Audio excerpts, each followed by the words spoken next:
తీసుకెళ్ళిపోయారు. ఇంకా అంతకంటే నీచం, అంతకంటే దిగజారుడుతనం ఏమైనా ఉంటుందా? తునిలో కూడా అంతే కదా. ఇప్పుడు ఇది అంతే.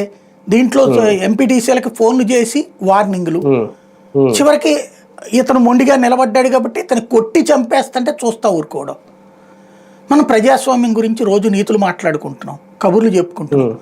ఆటవిక రాజ్యాన్ని ఇరుపక్షాలు కలిపి తీసుకొస్తుంటే వాళ్ళు ఒక ఆటవిక రాజ్యాన్ని చేశారంటూ విధ్వంస పాలన అంటూ వచ్చిన వాళ్ళు, వీళ్ళు దానికి రెండింతలు చేస్తానని రెడ్ ఐడీలు పట్టుకు తిరుగుతుంటే అవునని శభాష్ అంటూ మళ్ళీ అవతలోళ్ళు మాట్లాడగానే అట్టెట్ట మాట్లాడతారంటున్నారు. ఇక్కడ కళ్ళెదురుగుండా కనబడుతున్నటువంటి ఇష్యూస్ అయ్యే కదా. దాని నుంచి దారి మళ్లించుకోవడం, దృష్టి మళ్లించుకోవడమే ఇక్కడ నడుస్తున్న కథ, అంతకు మించి ఏం లేదు. కేసులు పెట్టించడం, కేసులు క్రియేట్ చేయడం, కేసులు పెట్టే వాళ్ళను కూడా తయారు చేయడం, అలాగే ఎప్పుడో ఉన్న కేసుల్ని ఇప్పుడు తెర మీద తీసుకోవడం. అయితే ఇందులో అధికారుల తప్పిదం ఏముంటుంది? ఓకే, జగన్మోహన్ రెడ్డి గారు చెప్పింది అంతా కరెక్టే. కాకపోతే మధ్యలో పోలీసుల్ని ఈ రకంగా తిట్టడం, ఒక రకంగా వాళ్ళనే టార్చర్ చేయడం అనేది ఎంతవరకు కరెక్ట్? ఎవరు చేస్తున్నారు ఇప్పుడు?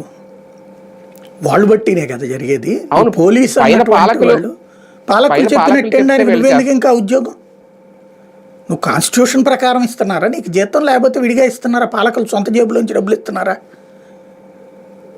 ఏ అధికారైనా, ప్రభుత్వ యంత్రాంగం ఎప్పుడైనా సరే ఈ బానిసత్వమే ఉండకూడదు.